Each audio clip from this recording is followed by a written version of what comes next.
Next up on the Cosmic News Network, First Contact with Joshua Pope. Good morning, Earthlings. Good. How you doing today? Good. How you doing today? Welcome to First Contact Radio. Welcome to First Contact Radio. To talk about all these things I'm talking about is because in life, everything is energy. Every single thing that's out there. Yo, it's First Contact with Joshua Pope. He's the man on the mic, just in case you didn't know it. Covering news from all around the globe, from the weather and space to UFOs. We'll talk politics and make you open your eyes. Conspiracy theories and government lies. We'll dig it all up and try to find the proof. Cause the times is demand the truth. It's time. First Contact Radio. We have arrived. Demand the truth. It's time. First Contact Radio. We have arrived. Demand the truth. It's time. First Contact Radio. It's time to demand First the Contact truth. Radio. We have arrived. First Contact Radio. Good morning, Earthlings. How you doing today? Welcome to First Contact Radio. Glad you could be here. Glad I could be here too.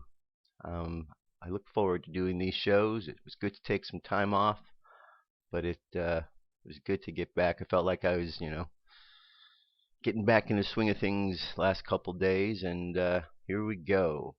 Today's the 23rd of December, so we have a Capricorn Sun and a Capricorn Moon, but a Capricorn Moon is going to be changing this evening from a Capricorn Moon to an Aquarius Moon. So remember, we're looking at the elements. So Capricorn is Earth. Earth stays stable, doesn't move, unless something very drastic forces it to move. Capricorn is teaching us the ideas of the physical world and things of the physical world. So as we're dealing with the Capricorn energies, we're dealing with things around us in this third dimensional reality. One of the things about the third dimensional reality, as we all know, is that things can be illusionary. So what we're learning with the third dimensional world is the illusionary nature of things and how to look through them. Therefore, the Hebrew letter assigned to the card, the tarot card that would represent Capricorn, is Ayin, means eye. It's what we use to look past. It's not a regular eyes, it's that spiritual eye to look past all of the illusions in life so we could see what's really going on. And that's very important, because if we just take things at face value, we might not really be seeing what's going on behind the surface. Some of the things we're going to talk about today are going to deal with that exact subject matter. Okay? So now we also have the Capricorn Moon.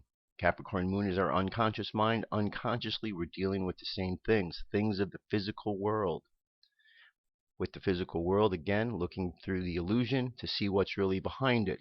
So whatever's going on in your life today, in your physical world, don't take it at face value. Know that there's something else behind the scenes, and maybe what you're seeing is just a false image. Maybe it's something that you have to move past, an opportunity for some sort of a breakthrough to get past whatever pattern you're in. Because whatever thoughts are going on in your mind right now, it's just part of a pattern. It's part of a pattern. Your mind's like a computer. We put what we put in, we get out. Garbage in, garbage out. Good stuff in, good stuff out. So as we go through the world, and we understand these patterns, we understand that we are able to move past the patterns, create new patterns, and see things in a different way for what they are, as opposed to the illusions of what they aren't. So let's look at some of the other aspects that are going on here.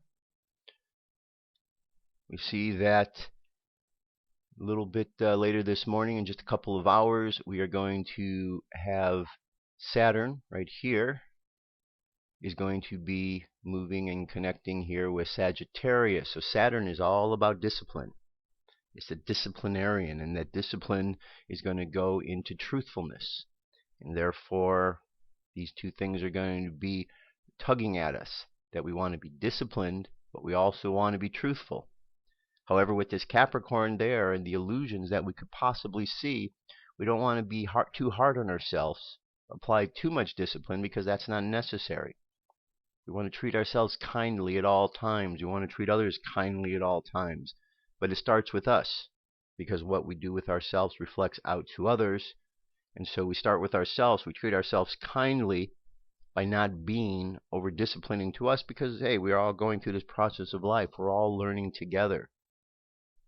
But we start off by learning individually. And as we learn individually, and we treat ourselves kindly, that reflects out into the world. So the truthfulness that we're going to find is when we apply our discipline to see past the illusions.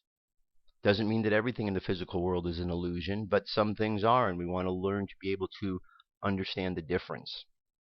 Now later this evening, we've got a transition of the moon sign. It's going to go from Capricorn into an air sign here, which is Aquarius. Aquarius is an air sign, so think of the element of air, how air moves. Air moves, it doesn't stay still. Therefore, we're moving from an earth sign of something that was very stable and staying still to now something that's moving all around, blowing around in the wind. So we want to be able to understand that this shift takes place, and it can be somewhat drastic, suddenly going from moving or staying still to suddenly moving.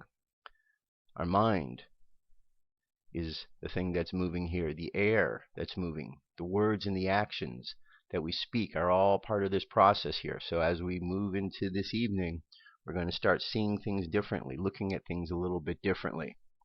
And then Saturn, again, is part of the mix with that as well.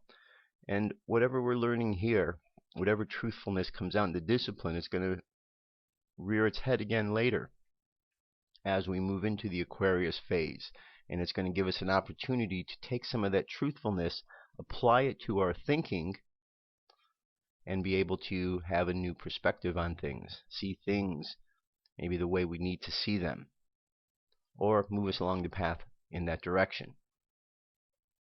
Okay, over on the Jewish calendar, today would be the 23rd, or excuse me, the first in a new month, Tevet. Okay, and we want to take a look at the daily thought for today. Daily thought is, wash your clothes and change. That's always a very, very good thing to do. Wash the clothes and change. So, it says, who are you? Can you change who you are? On the outside of your lie your thoughts, the words you speak, the things you do. Those are the ways you dress yourself, your interface with the world. On the inside lies a certain way of perceiving the world, the emotions and the feelings that flow out of this perception. Those are you yourself. Real change can only come when the internal perception changes, but we are not masters over that place. We cannot command ourselves to perceive what is beyond us, to feel differently than we feel, or to understand that which we cannot understand. So here is a strategy that works. Just as you can wash our clothes and bathe our skin, so we can focus our thoughts, guide our words, and clean up our act. Ignore for the time being that a messy home rages within.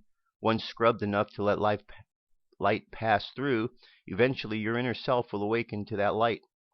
This is what Moses told the people to their last day together.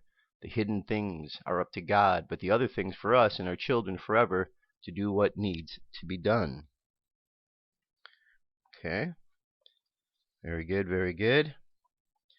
So now what we want to do is we want to take a look at the numerology between these two different systems here. So we're going to go back over to the Gregorian calendar, and we're going to see what the numerology is there. So we have 1 plus 2 plus 2 plus 3 plus 2 plus 0 plus 1 plus 4. Add them all together, and that equals 15. 1 plus 5 equals a 6. And then we're going to go over to this Jewish calendar. We're going to see 1 Tevet. And we know that yesterday, Kislev was a 9th month. That makes this the 10th month. So that's a 1 plus a 0. It's 1 day. So we add another 1 in there, plus the year, 5775. And we add them all together, and we have 27. 2 plus 7 equals 9, which is the same numerology that we had yesterday. So let me show you this here. This is how we arrive at these things. 1 plus 2 plus 2 plus 3 plus 2 plus 0 plus 1 plus 4. That's 15. And then the Jewish Hebrew calendar, 1 plus 0 plus 1 plus 5 plus 7, 7, 5, 27, 9. Okay, so these are the two systems we're looking at. The reason I'm showing both to you is the Gregorian calendar is the calendar that most of us are following. It's a calendar that came around from Pope Gregory during the time, it's not the calendar that the Jewish calendar is. It's a different timing system. Even though we're here on this day that we're on, there's different ways that time is being looked at by different groups upon this planet. So we want to understand the biblical calendar isn't coded according to the Gregorian calendar. It's coded according to the Jewish calendar. And therefore, I think if we're going to look and understand what's going on biblically and see how these connections, we need to make sure that the connections are intact. That's why we're going to look at both systems. So if we have a 6 and a 9, the two different systems that are out there, one system is 6 is all about balance and harmony. One is about going to the beginning of a new cycle. And so there's a little bit of a difference in there. They're off a little bit. Just something to be aware of, so that as we're moving through the day, we're just aware of the difference. Okay, and that we can take some time just to contemplate what those are. Let's move on here to the moon phase. Today it's 4% of the way full, making our way up to a full moon. Remember, wax on, wane down. So when we're waxing, we're going up to a full moon. When we're waning, we're coming back down to a new moon. Space weather. See what that energy is around us today. Solar wind is 414.8 kilometers per second. Planetary K index is 4. It's unsettled at the moment. So we do have some activity taking place around us. A few coronal holes here. Big one on the bottom, one over here. Nothing directly facing us that's going to be affecting us, as we're told. M-class flare possibility is dropped from 80 going down to 70. X-class 35 to 30. And geomagnetic storm activity we could see is dropping as well. Went from 35% as a high in the mid-latitudes down to 15% over the next 24 to 48 hours. And from 60 going all the way down to as low as 20% in the high latitudes. So things are dropping down. Remember, the universe is breathing in and out. So that's what the sun is helping us to experience this breath. And of course, these are some of the things that come with the geomagnetic storms. There's another image here. Look at this image. This was yesterday. This was a shot of polar stratospheric clouds that were taken around the Arctic Circle. That's pretty amazing, isn't it? How'd you like to walk out and see all that in the sky? Pretty amazing. Alright, then up in the sky for tonight, so the crescent moon is much easier to see in the twilight spot. Right here. Here we got Venus down here. Venus is just below it. Maybe you're familiar with the ET cluster NGC 457 in Cassiopeia. But what about its neighbors? Sharpless 2.2173, a faint nebula containing the weak cluster. Mayer 1. Use the Queen's Kite. Okay. Anyway, this is what we're looking at here. So we got Venus.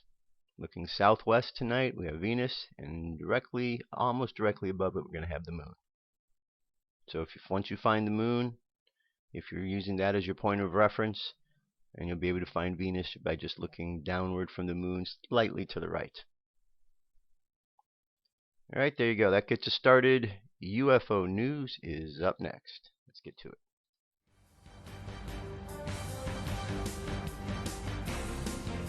This is the UFO News with Joshua Poet. Alright, Dirk. Thank you very much. First story. UFO sighting over Sydney, Australia, the 15th of December. This is footage of a bright UFO recorded over Sydney, Australia, the 15th of December, 3:30 p.m. Comes to us from UFO hunter Laszlo Novak. Says, I was lucky enough to start filming the plane object. Popped up, passing very fast speed the plane. When I was zooming on, you can see how this object is rotating, similar to what I captured yesterday. Alright, the video itself is 8 minutes 22 seconds in length. But Laszlo catches a lot of UFOs. You've seen many of them. And all we have to do is just watch and see. There you go. It happens real quick. No close-up of it. But if you get the video, go to the link, First Contact Radio, check it out. You'll be able to explore yourself, enlarge the screen, see it even better. Moving on from there, we have a bright triangle formation hovering above Toronto, Canada. Here's a interesting video of a triangle-shaped UFO formation that was recorded in the sky above Toronto, Canada, filmed Saturday the 20th. There we go. Nice, good triangle. You could definitely see the formation there. See all three different sides.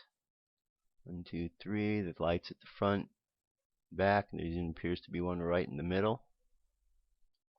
Truthbehindufos.com. He's even got this one out front here. Very interesting. But we've seen many of these before, so we're no stranger to these type of UFO sightings.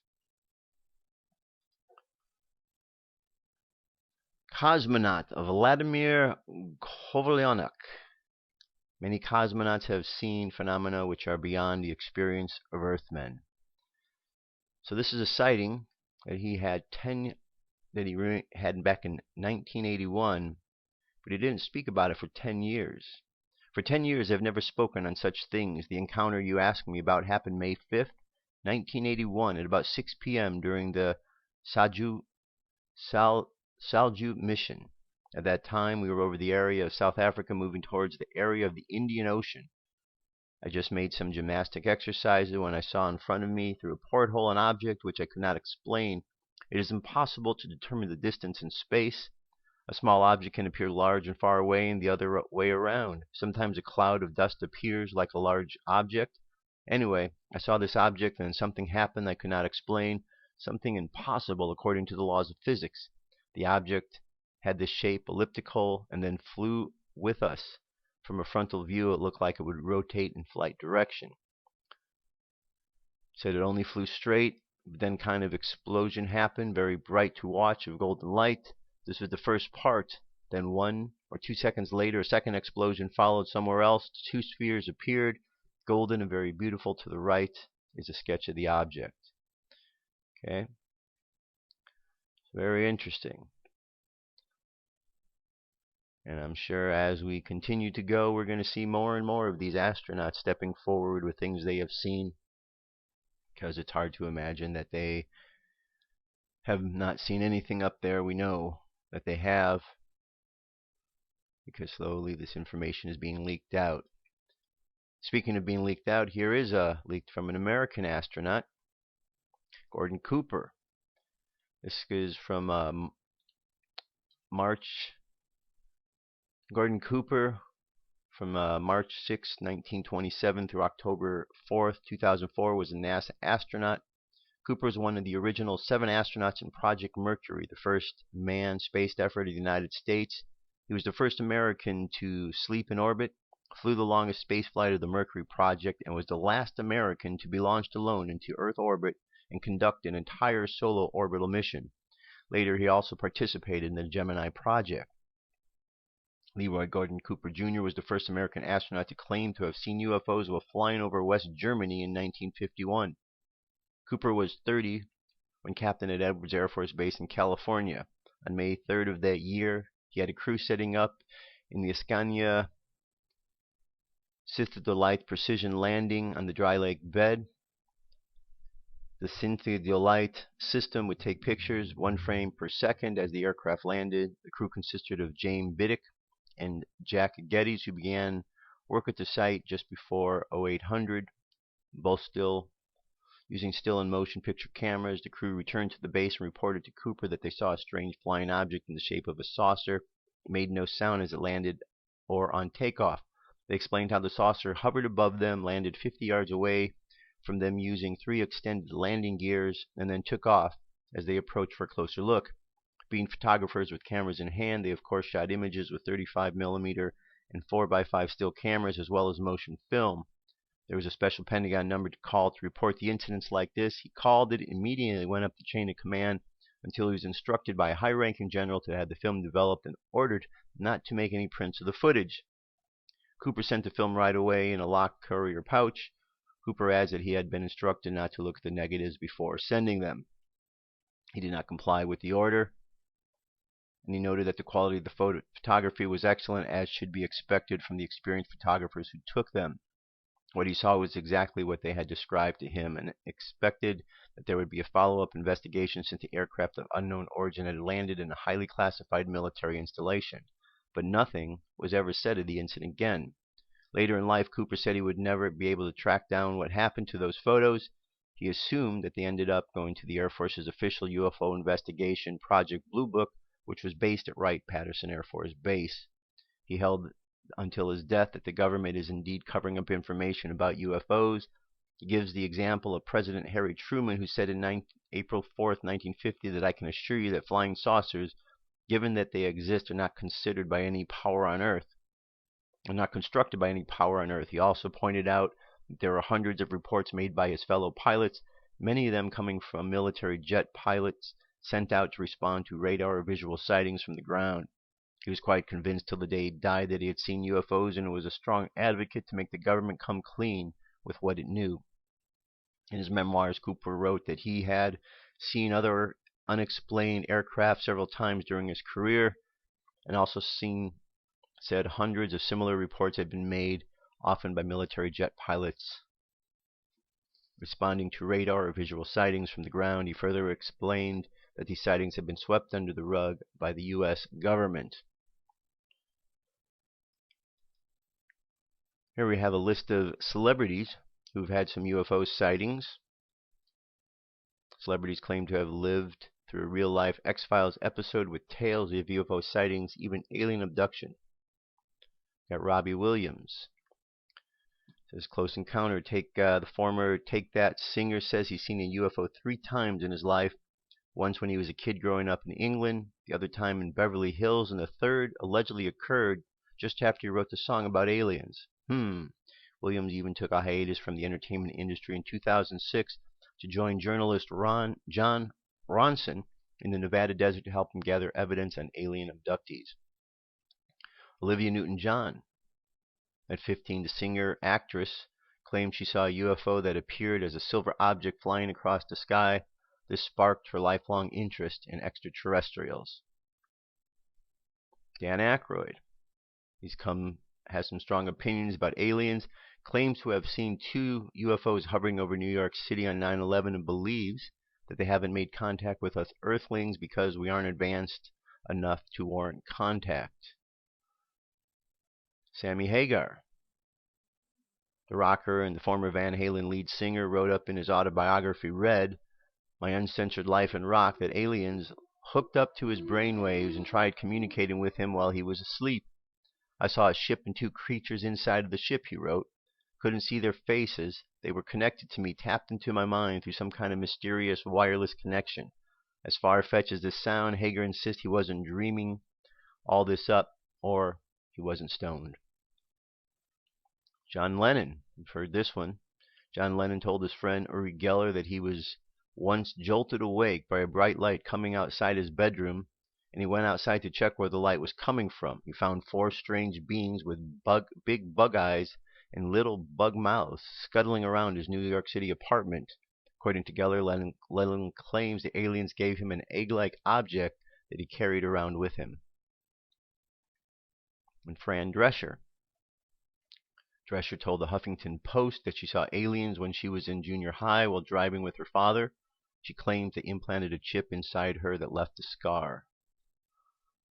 Baron Davis, NBA basketball player. Baron Davis told his story of alien abduction while on the comedy podcast, but insists his close encounter is no joke.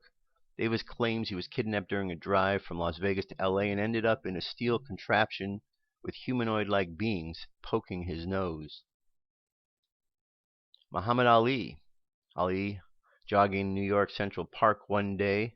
Boxing legend Muhammad Ali saw a bright light appear over his head and start moving along with him. But this was no big deal for the greatest, who claimed to have seen many UFOs in his lifetime. If you look up in the sky in the early morning, he once said, you will see them playing tag between the stars. There you go. Lots of different sightings from these individuals who are out there in the world, in the press. So it's an opportunity for these stories to get out there. And one last piece, and this isn't necessarily a UFO, but more could possibly ET related. It says a cloaked person gets hit by a car and vanishes on the security camera in Malaysia. This is interesting. Recently, a shadow of a person moving in front of this moving car. The driver didn't see anything, but he did hear it hit. Found nothing. Later, the driver checks a security cam in the parking lot area and finds that the shadow was also caught on camera. Also curious is the fact that the person seems to rise up out of the road itself, as if they came from an underground base and didn't expect to be seen. Now, since the driver didn't see this person, we know they were cloaked. The cloak can be seen with infrared light, which the security camera uses to record at night. Infrared light, is known for allowing people to see things beyond the human eye. Infrared is beyond the eye's capability to see. This person is an alien with cloaking technology. They are not perfect. They were seen on camera and hit by the car. That means they make mistakes. Probably took off fast, but they are not gods, not angels, demons, but mortal creatures like you and I. And here is the video. It's 3 minutes 47 seconds. Hami Musan is talking about this. And let's jump ahead to where we see the sighting here. Here we go, right about here. There's the person. You see the car hits it. And then here we go again. Boom, gone. Look at that. Saw that again. It's coming through. And just watch. You'll see the person walking. Now, obviously, we're about to see them hit. And then nothing. Okay. One more time. So, what happened to that? I don't know. Very interesting indeed.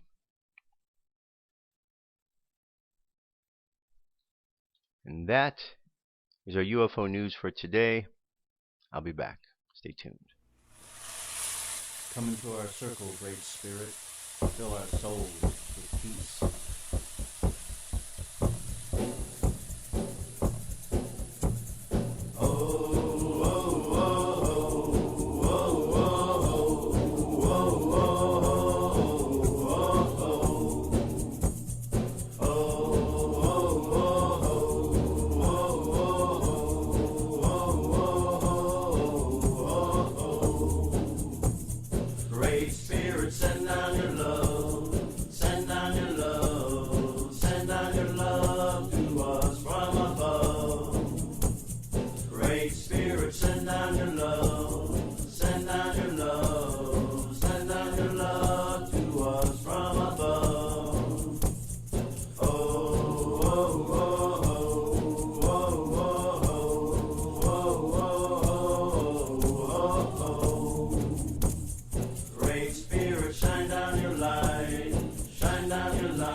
Continue on.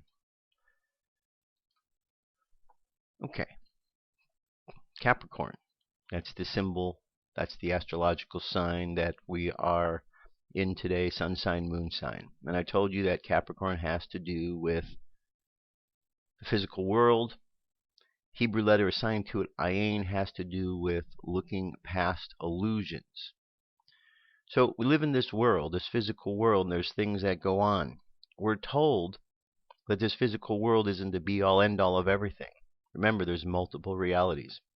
And so in this particular physical world where we're at, we see things, we experience things every day, but in order to understand what really is at the heart of those things, sometimes we have to look deeper.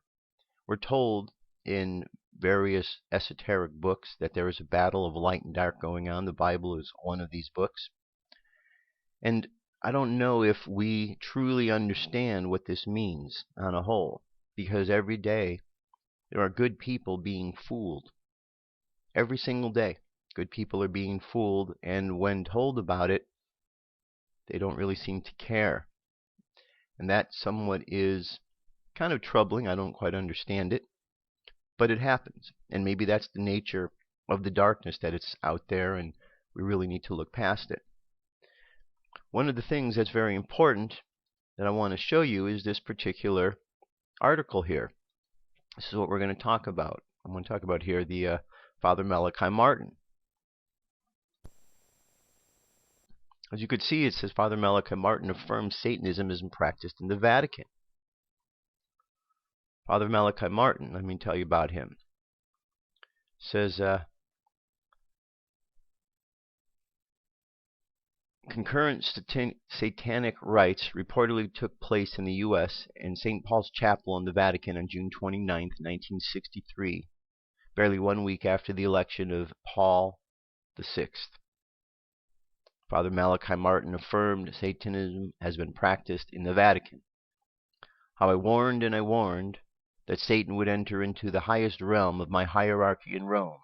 The third secret, my child, is that Satan would enter into my son's church, the Lady of the Roses, May 13, 1978. In the Fatima Crusader article, Malachi Martin, a scholar, a Vatican insider, and best-selling author, said anybody who is acquainted with the state of affairs in the Vatican in the last 35 years is well aware that the Prince of Darkness has had and still has his surrogates in the courts of St. Peter's of Rome.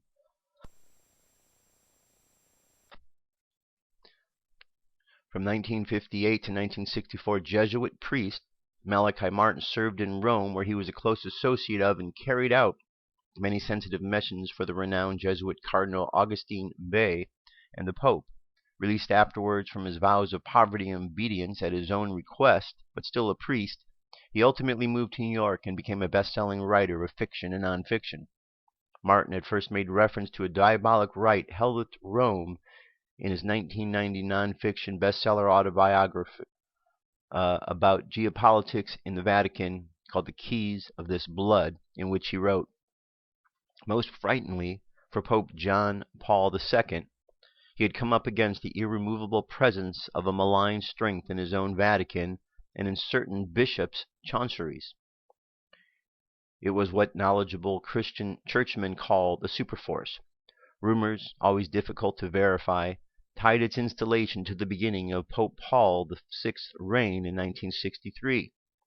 Indeed, Paul had alluded somberly to the smoke of Satan which entered the sanctuary, an oblique reference to an enthronement ceremony by Satanists in the Vatican. Beside the incidents of satanic pedophilia, rites, and practices was already documented, and certain bishops and priests as widely dispersed as Turin in Italy, South Carolina in the United States. The cultic acts of satanic pedophilia are considered by professionals to be the culmination of the fallen angelic rites. Well, these allegations have largely gone unnoticed, possibly because he was crafty to his descriptions that he might even have been referring to the coronation of Pope Paul VI, but he revealed much more about this alleged ritual in one of the last works, Windswept House, a Vatican novel from 1996. In this story, he vividly described a ceremony called the enthronement of the fallen archangel Lucifer, supposedly held in St. Paul's Chapel in the Vatican, but linked with concurrent satanic rites here in the U.S. on June 29, 1963, barely a week after the election of Paul VI. In the novel Before He Dies, the Pope leaves a secret account of the situation on his desk for the next occupant of the throne of Peter, a thinly disguised John Paul II. According to the New American, Martin confirmed that the ceremony indeed occur as he had described. "Oh yes, it is very true, very much so," the magazine reported, he said, "but the only way I could put it down into print is in novelistic form." Martin's accusation of a satanic ritual at the Vatican was also confirmed by John Loeffler, host of the Steel on Steel radio show. Mr. Loeffler personally asked Father Malachi Martin, who had been a regular guest on his show, about the reported dedication to Satan at the Vatican. "You know," Malachi confirmed, "the first part of his book, Windswept House, he confirmed the dedication of the Vatican to Satan in a secret ceremony that occurred, even unknown even to the Pope at that time, that he managed to pick up. And I did ask him, was this true? Did it happen? And he, Father Martin, said yes, it did." Father Malachi Martin said more members of the clergy are becoming aware of the situation. An archbishop several years ago also accused high members of the hierarchy in Rome of practicing Satanism. The Italian newspaper Il Tempo and other major daily papers reported this stunning news. Okay, I'm going to jump on to another article here. This one says, "Mystery cloaks Father Malachi Martin's death." A tragic fall reportedly delivered by an unseen hand caused Malachi Martin's second stroke in 12 months. Now the world sadly bids a premature adieu to a great Irish-American priest, distinguished for his life of selfless service to Christ as a longtime champion of the underprivileged, a prolific controversial author and alike. Pope Julius III in the days of Trent, a modern-day apostle of the Tridentine Mass and reverential worship. On Tuesday, July 27, Father Malachi Martin silently passed away in Manhattan, only days after reaching his 78th birthday. The invisible paternal force that shoved Father Martin into the stumble, whereas he hit and fatally traumatized his head, remains unknown. Yet before an accompanying stroke claimed his physical existence, while lying in critical condition, Father managed to convey to a close friend, prudently preferring to remain anonymous, "I felt something push me, but there was no one there." Coincidental or related? In the months preceding his unsuccessful battle, Father was rehabilitating from a stroke, and last summer, the lesser health attack closely followed him, granting his website designer Stan Harbor of Texas permission to post what is known as the Meteoric hoax. Note on the internet, when politely asked beforehand for permission to use his words against the satanic cult, Father Martin replied, "By all means, of course, you have my permission to use it." For the unfamiliar, Unity Publishing is a non-profit lay mission based in Southern California, singularly noted for going against the tides of self-proclaimed fraudulent, vainglorious, and those who've come to be known as celebrity mystics, and daring a great personal sacrifice and risk to expose the errors of such evil ways. In courageously battling the powerful, incestuous worldwide clan and lobby of meteoric promoters, Unity Publishing has come under a singular and ferocious fire from con artists hiding behind the church's apron and using God's most hallowed institution for their own gain.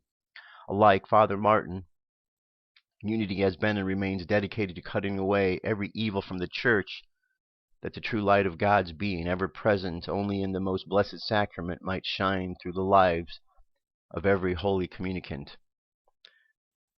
The Meteoric hoax note. Before we continue, Father Martin's note to the Unity Publishing contained a typical hearty thanks, congratulations, and blessing for their works against what has been a target of my criticism for 15 years, namely what he called the Meteoric hoax, and he added it was satanic from the beginning. Father's casual correspondence, inflammatory to lovers of this, for example, false apparitions, came after received and viewed Visions on Demand. This documentary was first a 2 Unity Publishing video to expose the lunacy and scandal spewing forth from the volcanic ash of Mount Majori's unholy dominion. Alright, got a lot more to this. I'm going to let you read that one. And I have one more here. Friend or foe, the mysterious Malachi Martin. And here it goes on to say, beware of false prophets who come in clothing of sheep, but inwardly are ravening wolves. By their fruits you shall know them. The stern warning came from our blessed Lord Jesus Christ with no less serious of a context than our very salvation. Our times are terrible and frightening, that there may have been those who prop themselves up as guiding lights and prophets, as it were, to lead us through the apostasy perpetuated upon the word by the modernist Vatican II Church. Anyone who investigates the disaster that has befallen the Catholic world since the death of Pope Pius XII in 1958 is bound to stumble upon one name long before Malachi Martin. Father Malachi Martin, to be exact. He was ordained a priest for the Society of Jesus, the Jesuits, in 1954, but the laicized 11 years later by the Nordus Ordo Vatican. Martin is frequently adduced as a Vatican insider, traditionalist pundit, and an authority on theological matters, specifically regarding the Novus Ordo changes brought about by the Second Vatican Council, at which he was present as a Proteus for the Cardinal Augustine Bay. He claimed to have read the Third Secret of Vladirmir, wrote hair-raising novels that were a mix of fiction and fact, and has been promoted by many good-willed but misled souls as a friend of tradition and champion of Catholic orthodoxy. So there's information about here. I'm trying to, you could see some of it is an attempt to, wonder if it's an attempt to put him down.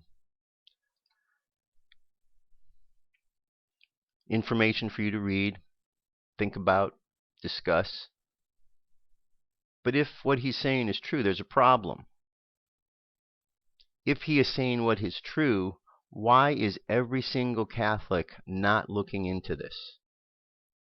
Especially after all of these years where we've been dealing with the priests and the pedophilia that's gone on there. There seems to be issues that are being overlooked. And it's not just the Catholic Church that does this, it's all of the church organizations. They seem to overlook the very heart of what's going on, this battle between light and darkness in the world. And if we don't find a way to stand up against this, then we've got a real problem. Now, the good news is, there's nothing that is more powerful than God. And whatever influences that are out there, they're simply the influences of men trying to bring some dark, evil influence into the world to pervert what's going on. And we certainly know down through the ages the perversions that have taken place. I mean, even if we look at, the Bible itself, the name Jesus. Jesus, the Bible was written in Hebrew, and there's no J, so there wouldn't be a Jesus. There would be a Yeshua, and when we look at the Jewish traditions and we understand what they're saying, they use the name Yeshua. But when we look at the traditions of Christianity and the traditions of Catholicism, they simply disregard that whole idea and they just go with Jesus. Well, is that being fair to Jesus? Is that being fair to what that energy is all about? It seems like it is not. Because one thing that I've come to understand through studying the Hebrew alphabet, through studying the energy of the letters and what Hebrew is about, that there is energy behind all of these words. And when you put these words together, they have great power. When you distort that and take away from it, you change that energetic. So there's a lot of challenges and issues that go on, and makes you wonder who really is the friend or foe to God, who really is helping us to move along. These are some of the illusions we need to look past. Here we have a time that we're celebrating Christmas, yet there is nothing in the Bible that says that this Jesus was born during this time period.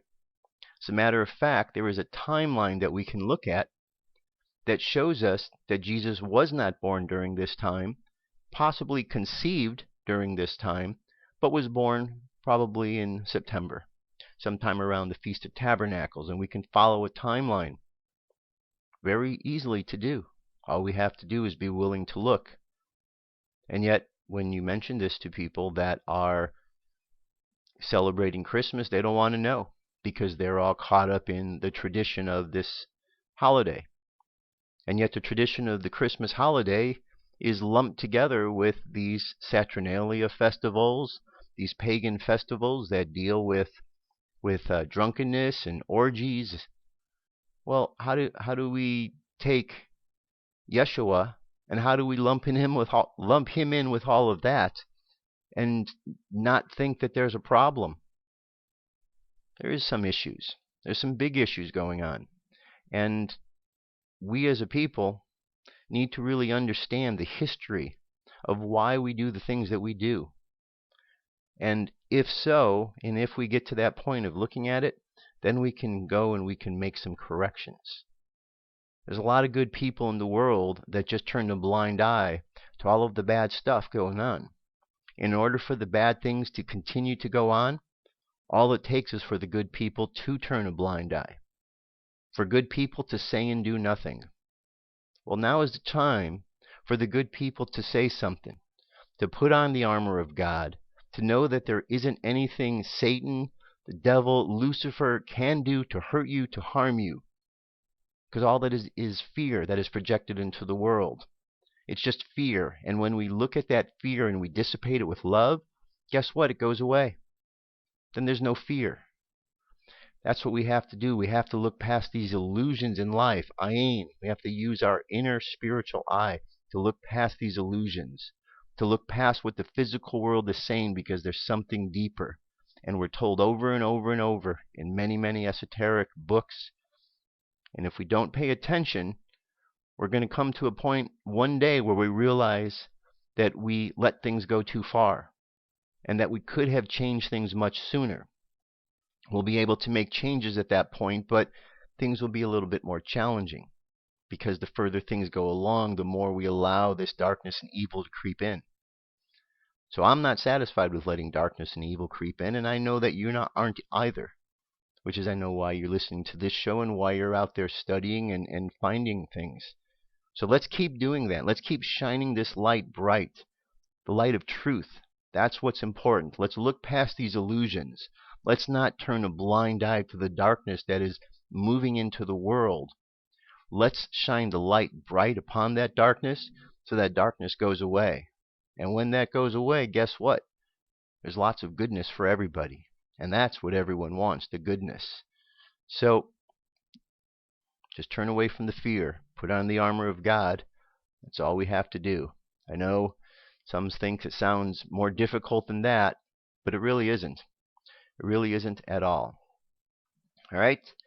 We're going to turn to an article here now that kind of further discusses this. This is an article from In5D, how black magic is controlling humanity. And it ties right into what I was just saying. This is from Michelle Walling. In order to explain how our world came to be controlled by a small group of beings we call the Illuminati, one should know the truth about black magic and how it is used on us against our free will. By taking away the illusion of black magic, humanity can realize how to outsmart, outwit, and outplay. While Pluto is in Capricorn, and while we are beginning the age of Aquarius, now is the time to utilize the light within us to shine in order to rise in numbers over the few who are quickly losing control. It says magic in general is a word used to describe the attempt to influence and experience by those of rituals, symbols, actions, gestures, and language. Magic spells or spelling can communicate with consciousness or other dimensions and layers within dimensions in order to request help with manifestation. Additions to spelling can include hand mudras, geometric patterns, and rituals comprised of step-by-step processes that include specific instructions in order to manifest. The difference between black magic and white magic is that black magic infringes upon the free will of individuals and is the misuse of tools that were intended to assist a spiritual ascension. Whereas white magic is all about alchemy and transformation in a spiritual sense, black magic is used for dominion, power, and control. As we live in a world of duality, everything has its opposites. These definitions of magic are derived from what we have been told about in books and on the internet. There's a deeper understanding of magic that connects beyond our reality. Magic is actually a multidimensional tool used to form the illusion we see, feel, and hear, and this power has been hidden from us since the time of Atlantis. It was passed down through several years from priests and priestesses that taught people how to manifest things from the background or formless energy. Magic was intended for use of spiritually minded individuals who had understanding of the power of manifestation were able to use it responsibly. Only those of a hierarchy level of priest or priestess had access to this because they had proven their responsibility to use it with permission for an individual and for the betterment of humankind. Although it has been said many times that humans are all one, it has been obvious that we are all on different levels of individual progression on our spiritual path. It goes into how magic caused the fall of Atlantis. It said the following account of the use of black magic to control humanity is derived from a mixture of channeled messages, books about Atlantis, books about ascension, and the innate knowing that freeing ourselves of black magic programming is what we need to accomplish. Use your own discernment in reading this material and decide whether this is the truth of your reality. All right, and we're going to jump to the end here. It says, what can we do to reverse this? When a human has an awakening experience and realizes that they are a spirit incarnated into human body, and have probably incarnated many times on this planet, then he or she realizes that spirit never dies.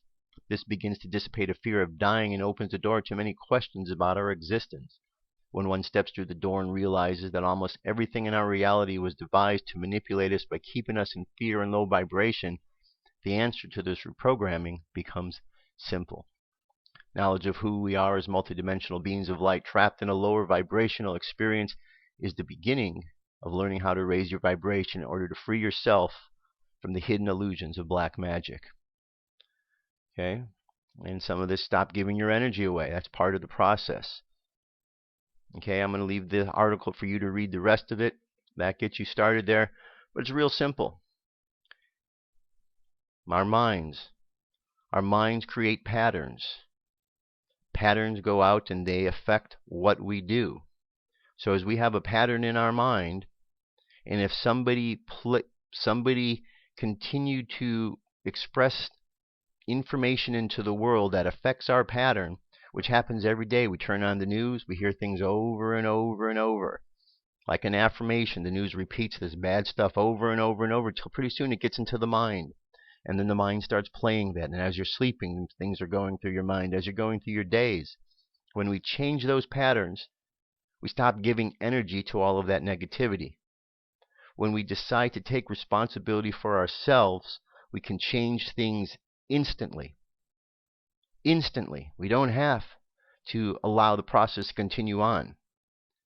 The moment that we realize we are not powerless, we are not victims, everything can change. But as long as we continue to move through life feeling that we are being victimized, that's the biggest problem, because then we give our power up to others or to something else beyond ourselves. That's why people say astrology is bad, because they give their power up to it. Or they say tarot is bad because they give their power up to it, any of the esoteric sciences. But you're not supposed to give your power up to any of it. You're just simply supposed to look at them as tools, no different than if you were going to a garden and say that's a shovel, that's a rake.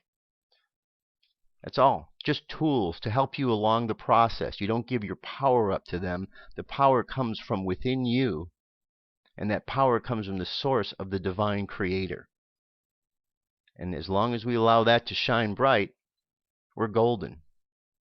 But only when we allow things to get in the way and illusions to get in front of our eyes that block that from us, then we think that we are powerless.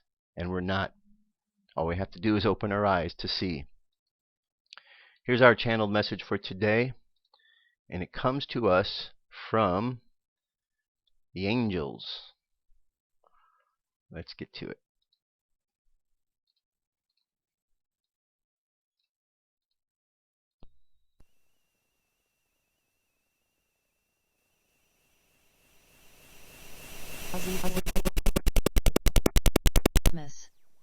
Happy Hanukkah.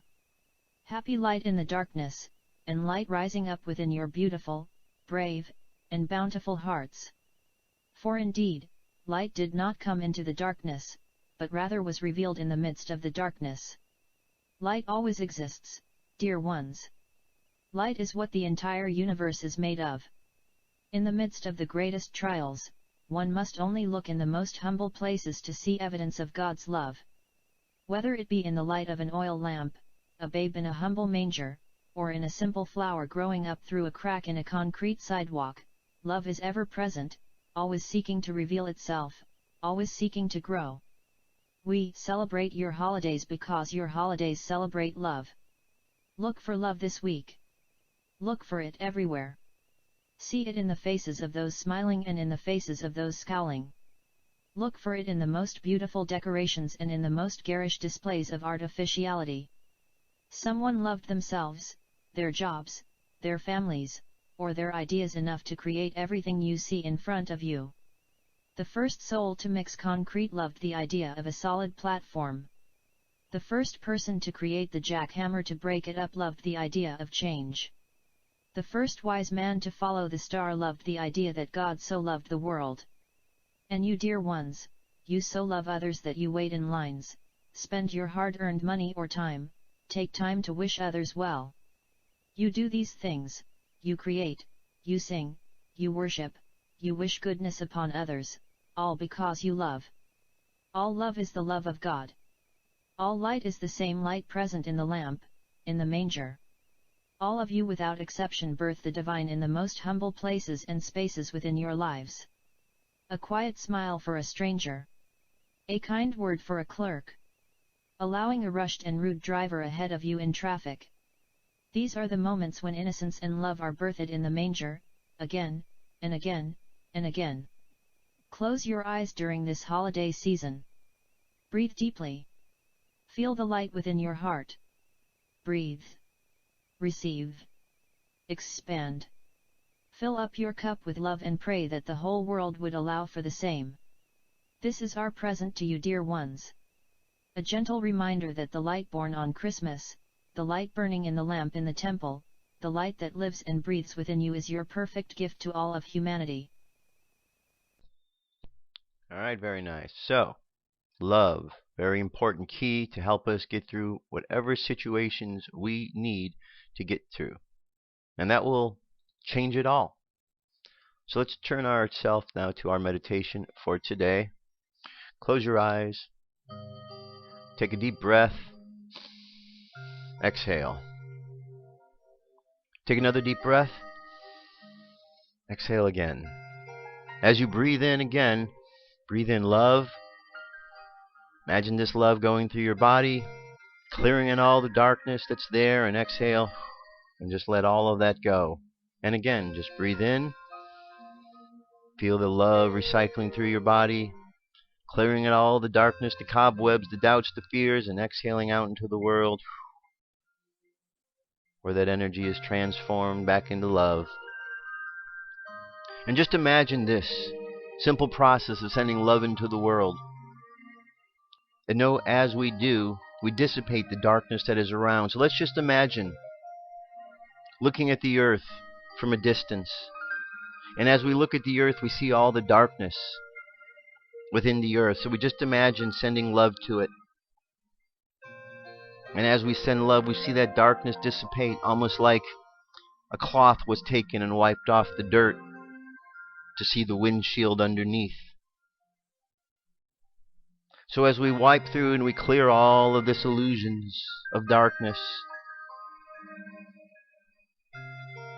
we find that the truth is that love is all that exists. And as we share this love, all those who are interested in serving the darkness have no place to go, so they simply leave or change. They have no other option. So imagine yourself joining with all of the other people around the planet, just sending love, sending more love.